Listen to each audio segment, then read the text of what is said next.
Here now with reaction. Fox News contributors Joe Concha, Kellyanne Conway, and the host of OutKicks. Tomi Lahren is fearless. Tomi Lahren, Kellyanne, start with you.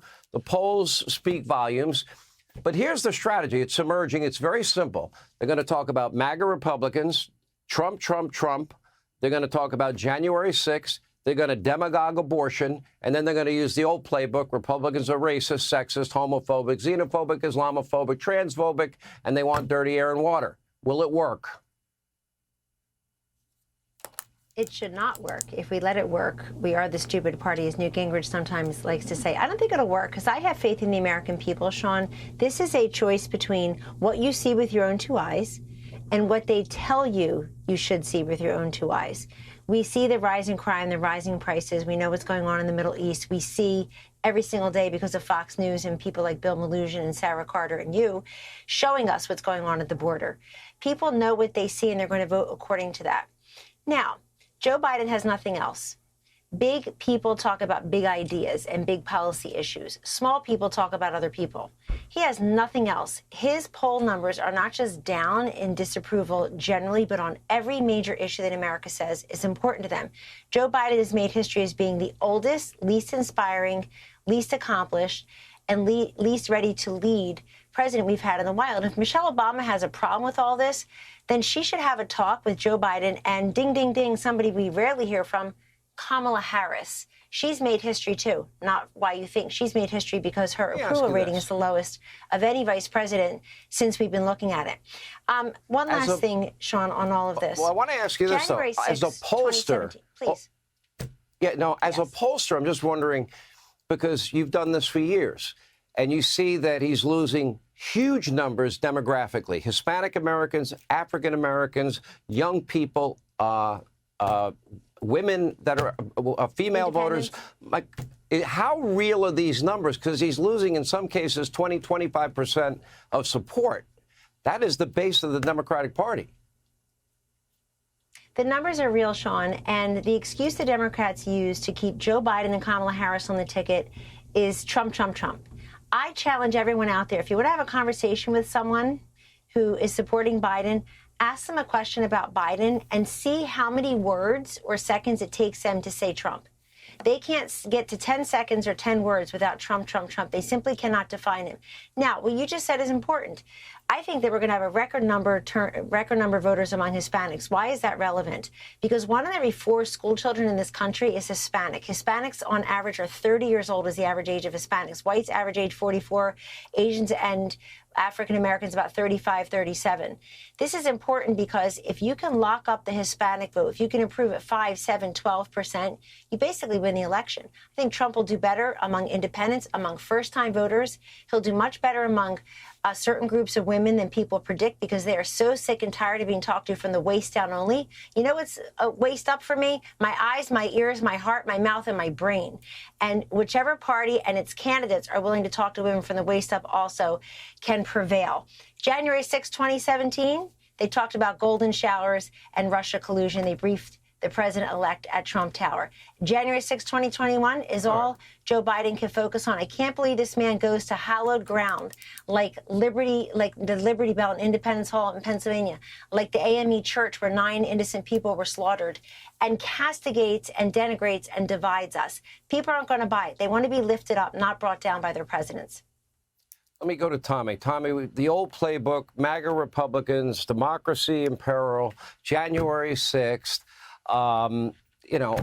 Is any of this going to work? Nazi analogies. Do you see that working? Is that resonating? You're in touch with young people more than the 3 of us. No offense to my fellow panelists, but, are young people inspired by that? Does that mean anything to them? I don't think they're inspired by it, but unfortunately, it did work in 2020. We know Joe Biden really launched his campaign with video images from Charlottesville. So this playbook has worked for them before, but the Biden campaign is operating as if Trump is the nominee, and he very well could be. The Republicans can't fall into the trap, though, of operating like Joe Biden is going to be the nominee, because as you know, Sean, I don't think he's going to be. I think come the convention, we're going to have a major shakeup. So if Republicans are smart, we will operate and campaign as if we are campaigning against any Democrat, whether that be Gavin Newsom or Michelle Obama. That's how Republicans need to play this game, because simply focusing on frail Joe and lost Joe and horrible economy Joe, that's going to work to decimate Joe's poll numbers. But if Joe is not the nominee, we better have a backup plan, and we better educate the American people on why the Republican choice, if that's Donald Trump, is the better choice. Remind them what life was like under Donald Trump and how good things were. Remind the young people who maybe were quite young during that time how great things were, and that they could maybe afford to buy a house or pay their rent or pay for gas back when Donald Trump was their president. So that has to be the move. I would also say this: pay very close attention to how the Obamas operate here, because they don't want their legacy tied to a failing Joe Biden. So if it looks like Joe Biden is really falling and tumbling even more so than he is now, I think they're going to jump ship. So watch them, watch their moves. They're really in charge here.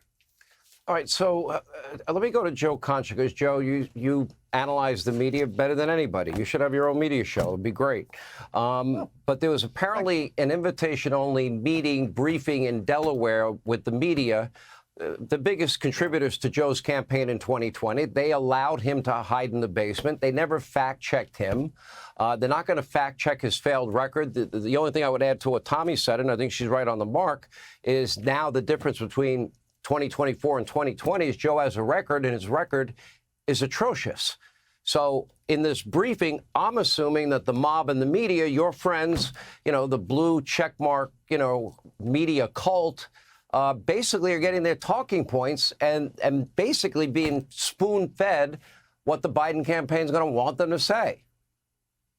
The old sports analogy, Sean, is yes, they're working the refs, and the refs are more than willing to be worked here as stenographers. And look, this is a case of a broken record being played to avoid talking about an actual record, to Kellyanne's point earlier. Because if this is this president's grand opening argument to kick off his campaign in 2024 by saying that he and he alone can save democracy, then Joe Biden is in serious, serious trouble when it comes to re-election. For starters, this is a president who spent 138 days last year in relaxing locations and posh vacation spots. That was in 2023. So apparently saving democracy will be done on a, part-time basis, chock full of long weekends at Bernie's. And we're seeing an obvious common thread in these speeches from Biden lately in terms of what we're not hearing about. No mention of the wonders of Bidenomics, no mention of Americans drowning in credit card debt, no mention of the crisis that is a catastrophe at the U.S. southern border that even Democrats more and more are sounding the alarm about. No mention about U.S. test scores at their lowest in decades. No mention of the U.S. looking like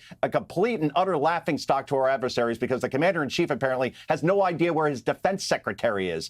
Issues and common sense will win this election. And if Joe Biden thinks he could run by ignoring his own record and strictly demonizing Donald Trump, who has the issues on his side, he will go down as the first one-term Democratic president since Jimmy Carter. Well, here's the problem with the January 6th. Fine, if you want to criticize Trump and that's part of your argument, that's fair. And you could say he should have done A, B, or C. That's fair, too. Here's the problem. They've never wanted to get to the whole story. The worst thing about the January 6th committee is they never put together a plan to prevent something like that from ever happening again. The other thing, Joe, is they never talked about the riots. They never spoke out about those riots in the summer of 2020, and there were 574 of them. So I don't think it's rioting that they really cared about. But they never talked about, even NBC and Lester Holt. Lester Holt reported there was actionable intelligence in the days leading up to January 6th. That never came up in Liz Cheney's hearings. Or the fact that the police chief, the Capitol Police chief, Sund, who I've interviewed, who wrote a book about it, he saw the intelligence. He was begging for National Guard help. Then I have the acting defense secretary, Miller, his chief of staff, Mark Meadows, President Trump, the days leading up to January 6th. They never tell the story that Donald Trump talked about bringing up the Guard, and they'll never mention that he said, many of you will peacefully and patriotically march to the Capitol so your voices will be heard. So it's an incomplete picture. But they acted, and the media went completely along with the total narrative that misses very key aspects that need to be examined if you really don't like rioting and you want to prevent it from happening again. Does that matter, or will the American people just remain ignorant to those facts? I think the American people, Sean, in the end, want to hear from this president in terms of, okay, if we reelect you again, what will you do to advance the country forward and solve all of these problems you created? If he wants to talk about an event, a horrific event 3 years ago, then roll the dice and take your chances. But in the end, those January 6 committee hearings, that was made for MSNBC and CNN audiences, and most of the country tuned out because they have their own problems to think about and not something that happened 3 years ago where the bias and omission, to your point, was on full display. All right, exit question for all three of you. Tomi, we'll start with you because you're on record. You don't think Biden's going to be on the ticket. Okay, if he's not going to be on the ticket, who will be on the ticket? And who do you think wins it on the Republican side? We'll know a week from tonight. We'll know something. We'll know about Iowa.